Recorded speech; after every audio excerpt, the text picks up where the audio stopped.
Hi, this is Daniel Mahanti from Secure Learn once again, and this time I have an introduction to identity and access management. Access management is the control and regulation of the interaction between two entities, the subject and the object. The subject is the active participant in the interaction and could be a user, a process, or a program. The object, on the other hand, is a passive participant and could be a file, a program, a database, or a resource like a printer. Identity and access management is the process adopted to grant or deny subjects access to objects and also determine the level of access that they may be granted. The aim of IAM is to control the access of subjects to objects in order to prevent the unauthorized disclosure and modification of data. In other words, IAM addresses the information security goals of confidentiality and integrity, but not availability. Access management is accomplished in 4 stages: identification, authentication, authorization, and accountability, or IAAA for short. Let us understand what the 4 stages of identification, authentication, authorization, and accountability involve. Identification is the first stage in which the user claims to have an identity recognized by the system.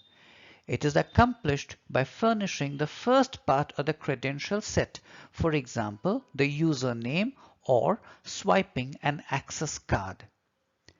Authentication is the second stage, and it is in this stage that the system verifies the identity of the subject by comparing one or more factors provided by the subject against a database of stored values for that particular subject. It is accomplished by providing the second part of the credential set, for example, password, passphrase, second or third factor of authentication. Authorization is the third stage. While a subject may have been identified and authenticated, it doesn't necessarily follow that they can have untrammeled access to the system. What a subject may accomplish on the system depends on the privileges or rights associated with the role of the subject. This may be done by reference to an access control matrix. For example, an application may allow or disallow certain kinds of transactions for certain roles. A teller in a bank may not be allowed to grant loans to customers.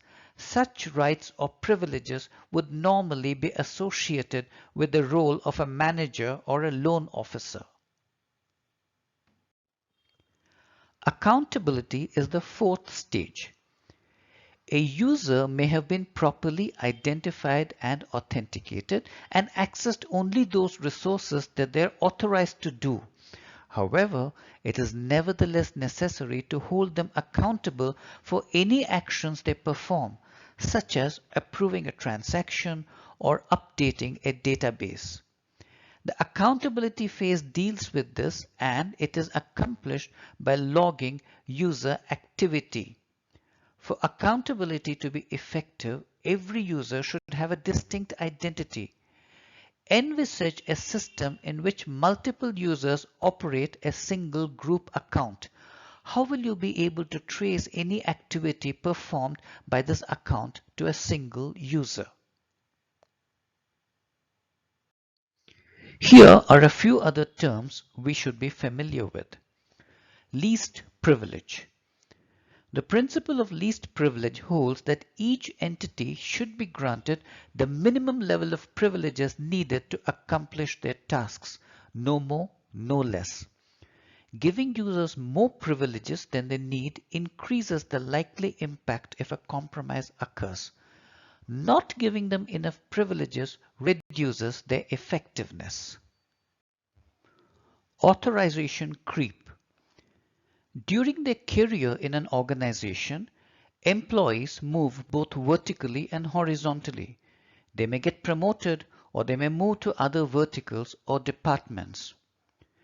Applying the principle of least privilege, it should be ensured that at every move of a user, be it horizontal or vertical, the privileges allocated to them are no more than what is required for the role they are moving into. Consider an example. An employee has been in a role that requires her to approve transactions in the accounting system you use. She is now transferred to a control responsibility where she has to reconcile the balances in the account. Do you think she should be allowed to retain transaction powers on the system alongside with the responsibility for reconciliation? What are the implications of allowing this?